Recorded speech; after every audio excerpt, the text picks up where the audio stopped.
Hai semua, apa kabar hari ini? Semoga senantiasa sehat dan lancar rezekinya ya, amin. Kita kembali lagi di channel Dunia Persilatan. Kisah hiruk pikuk, pertarungan, dan romantis para pendekar di dunia persilatan dalam film.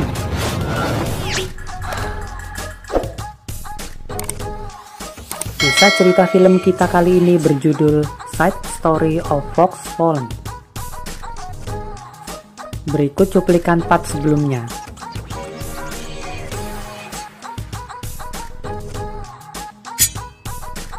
Untuk linknya ada di bagian atas ini. Link lengkap ada di kolom deskripsi.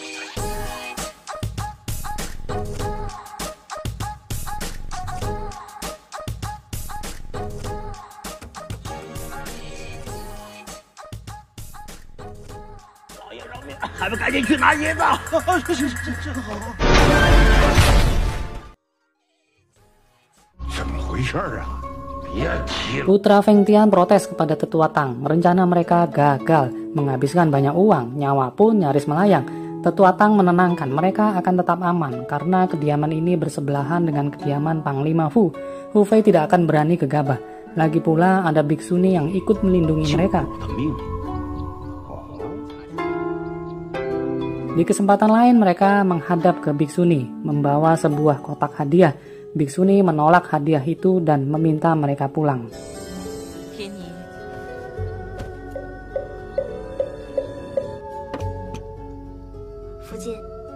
Istri pertama Fu Kang'an mengadu lagi ke ibunda dengan berbagai alasan.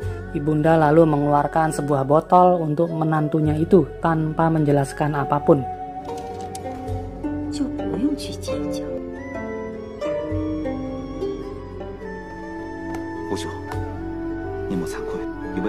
Hu Fei diundang oleh anak buah tetua Zong untuk bertemu dan atas permintaan Chun Hua.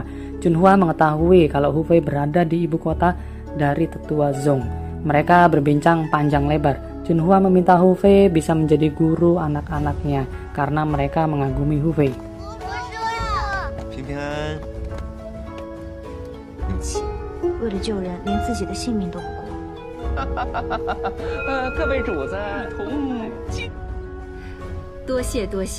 Di ruang utama, Kasim Li datang mewakili kaisar untuk melihat kedua putra Fu Kang'an. Manakala Fu Kang'an datang menjemput putranya di kamar, ia mendapati Hu Fei berada di situ.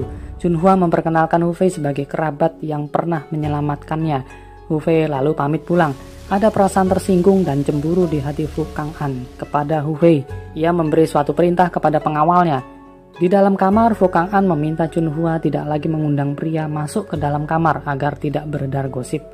Chun Hua mengatakan Hu Fei adalah satu-satunya kerabatnya saat ini. Ia sudah dianggap adik oleh Chun Hua.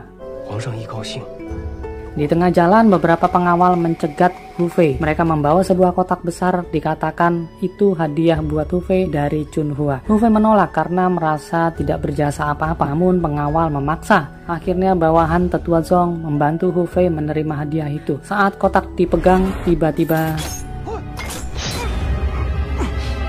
lalu ia mati tertikam senjata rahasia. Setelah itu para pegawai menyerang Hu Fei sambil berkata, semua atas perintah Panglima Fu menangkap Hu Fei. Hu Fei melumpuhkan mereka dan mengorek informasi dari salah seorang pengawal. Fu Kang'an ternyata memerintahkan membunuh Hu Fei karena menyangka ada hubungan lain di antara mereka. Hu Fei hendak membalas, ia menyusup ke ruang di mana Fu Kang'an dan ibunda berada. Saat itu tanpa sepengetahuan Fu Kang'an, istri pertama ternyata membubuhkan bubuk racun ke dalam sebuah sup. Sup itu akan diberikan kepada Chun Hua dan diantar langsung oleh istri pertama. Setelah berlalu beberapa menit dari perkataan sang ibunda, Fu Kang'an baru sadar kalau Chun Hua dalam bahaya. Hendak mencegah, ibunda melarangnya beranjak dari ruangan itu. Ibunda memberi alasan, resiko jikalau Chun Hua ternyata memiliki hubungan dengan asosiasi Hong Hua tentu saja membahayakan posisi Fu Kang'an di mata kaisar. Fu Kang'an sedih bukan main tanpa bisa berbuat apa-apa. Hu Fei yang sedari tadi mendengar percakapan mereka langsung berlari menuju kamar Chun Hua. Di sana ia dapati kakaknya itu dalam kondisi lemas setengah sadar. Ia bawa sendok bekas sup dan segera membawanya menemui Ling Zhu untuk menawar racunnya. Dalam upaya Hu Fei membawa Chunhua keluar kediaman Panglima Fu, ia terlihat oleh beberapa pengawal. Pengawal yang pingsan pun datang melapor kepada Fu Kang'an. Ia lalu memerintahkan penangkapan terhadap Hu Fei. Perintah itu pun sampai kepada Tetua Zong dan kawan-kawan. Mereka bingung, yang semestinya Hu Fei dihormati karena menyelamatkan Chunhua dan putra Panglima Fu, namun kok tiba-tiba jadi buronan. Mendengar bunyi alarm lonceng, Biksuni menugaskan Ziyi menyelidiki apa yang terjadi di kediaman Panglima Fu. Begitu pula Tetua Tang menebak telah terjadi sesuatu di kediaman Panglima Fu. Hu Fei menerobos beberapa pengawal di pintu keluar. Sesegera mungkin ia bawa Chunhua menemui Ling Zhu.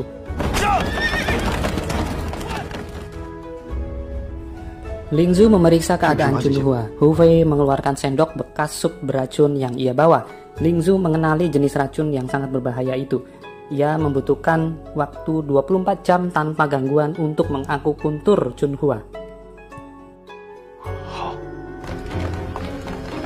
Tak lama pasukan Tetua Zong datang ke kediaman mereka. Mereka memeriksa setiap sudut, namun Hu Fei dan kawan-kawan tidak ditemukan. Mereka telah kabur. Xiaomi menyamar untuk memantau prajurit yang sedang mencari mereka. Tak ada celah untuk Hu Fei berpindah tempat, semua tempat dijaga prajurit. Ling Zhu mengusulkan mereka menyelinap ke kediaman Sekte Tinju Hua. Secara kebetulan ada seorang anggota Sekte Tinju Hua mengenakan penutup muka juga menyelinap ke tempat persembunyian mereka. Hu Fei melumpuhkannya dengan totok jari. Saat hendak keluar mencari kamar kosong, ternyata di luar telah berkumpul banyak orang. Seorang yang dituakan menyampaikan kalau malam ini mereka akan memilih ketua baru lewat pertandingan bela diri. Acara belum dimulai, pasukan Tetua Zong muncul. Mereka memeriksa setiap sudut markas Sekte Tinju Hua mencari Hu Fei. Setelah menggeledah, Tetua Zong sempat melihat area tempat Hu Fei bersembunyi. Belum sempat memeriksa ke sana, seorang tetua sekte memintanya menyudahi pemeriksaan sehingga mereka bisa melanjutkan pemilihan ketua sekte. Pertandingan perebutan posisi ketua pun dimulai.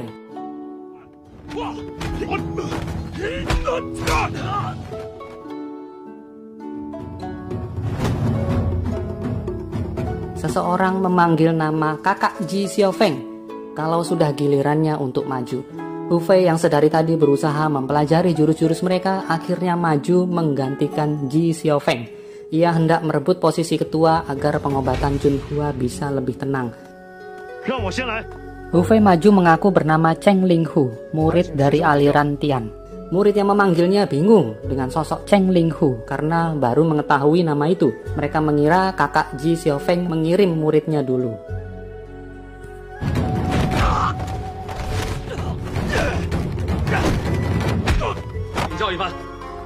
Hu Fei dengan mudah mengalahkan semua murid, bahkan dengan maju sekaligus. Sementara itu, Ji Xiaofeng berusaha membebaskan totok dirinya, namun ternyata malah membahayakan jiwanya.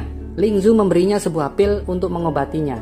Ji Xiaofeng mengucapkan terima kasih kepada Ling Zhu telah menyelamatkan nyawanya. Karena terlalu banyak bicara, Ling Zhu menotok lagi titik tenggorokannya hingga ia bungkam. Tetua Zong sampai di sebuah toko tak bernama. Curiga, ia gedor pintunya dan dibuka oleh kakak pertama Ling Zhu. Mereka masuk memeriksa. Di dalam ada banyak peti mati. Sebuah peti tertutup dibuka pengawal. Isinya Xin Wanchen yang berbau busuk. Dikira mayat, Tetua Zong meninggalkan tempat itu.